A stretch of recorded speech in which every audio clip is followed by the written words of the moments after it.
G'day, I'm Charlie Pryde. And I'm Jennifer Pryde. Welcome to our YouTube channel, Pride of the Villages. This video on Helsinki is the fourth and last video on our trip to Finland that we did in March.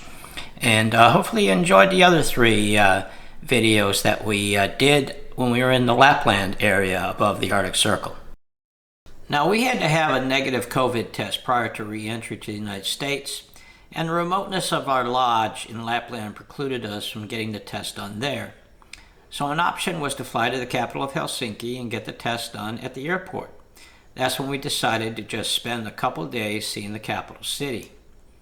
We stayed at the airport Hilton and took a 30-minute train ride into Helsinki. The 2-day pass from the Helsinki Regional Transport Authority gave us access to the commuter trains, the metro, trams, buses, and ferries for 16.5 euros or $18 each. The airport train station was a 5-minute walk from the hotel.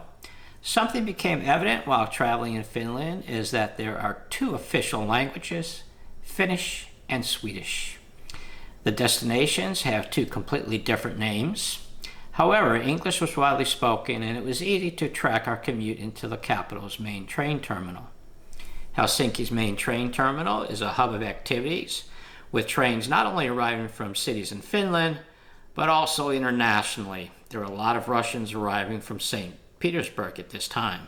Our first activity in Helsinki was to visit Moominmama, which is an 18th century sea fortress spread across 6 linked islands about 4 kilometers southeast of the city center. Our HSL pass provided a ferry ride to the island.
After our morning visit to the sea fortress, it was a quick ferry ride back to Helsinki and time for lunch at the old market hall, which was conveniently located close to the ferry terminal. The old market hall in Helsinki has served its customers since 1889. Merchants sell all sorts of cheese, fish, cakes to spices. It has an exceptionally diverse selection of food for sale, always inspired by the current season, including traditional food and not so traditional foods. There are over 20 shops, including one of the best Helsinki butchers and fishmongers. You can also purchase some wild game such as reindeer, elk, and bear. There are several coffee stalls, which is not surprising considering Finland is the world's biggest consumer of coffee on a per-person basis. The average Finn drinks nearly 4 cups a day. Coffee is so popular in Finland that 2 10-minute coffee breaks are legally mandated for Finnish workers. We opted for a small cafe that serves some great lohakito a traditional soup dish made with salmon. We walked off our hearty lunch with a trip through Esplanade Park. Noted were the number of statues and this little dog, which was having a blast with its owner's glove.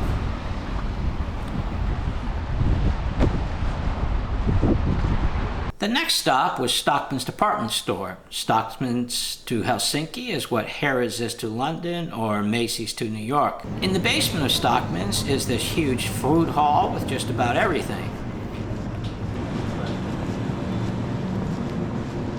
For me, I had to pick up some salty snacks, and for Jennifer, she is a fan of good licorice, and the Finns make some of the best.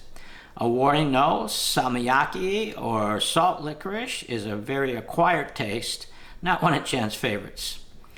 The Finns are also noted for their outdoor gear, especially their knives or pukkos. One of the main Finnish manufacturers, Martini, had a great store in Helsinki. We picked up a pukko for a friend of the family. Of course, we can't forget the Moomins.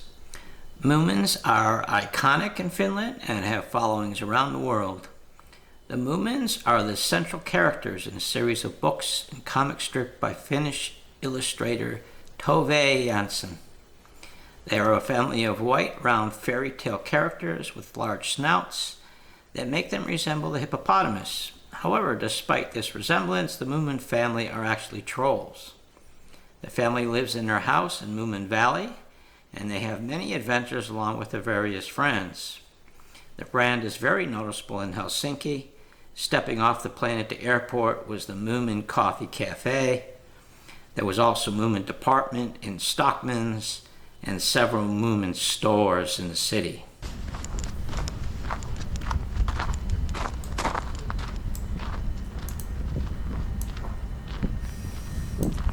In the center of the city is Senate Square. Senate Square and its surroundings make up the oldest part of central Helsinki.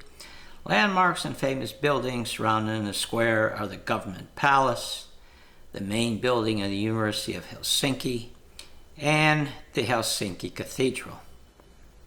Senate Square also hosts the oldest and most popular Christmas market in the capital, with over 100 stalls offering a variety of beautifully crafted gifts and Christmas ornaments.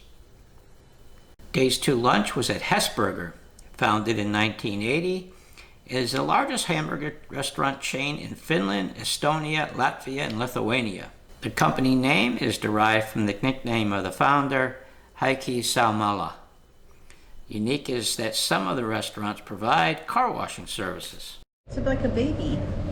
Like the what? It's like a baby burger. Baby burger? That's good though. I guess I got the mega burger, huh? Mm-hmm. The Helsinki Tram Network forms part of the Helsinki public transport system and is one of the oldest electrified tram networks in the world. The trams are the main means of transport in the city center, providing over 60 million trips a year. Tempiolokio Church is a Lutheran church and was designed by architects and brothers Timo and Tuomo Suomalainen and opened in 1969.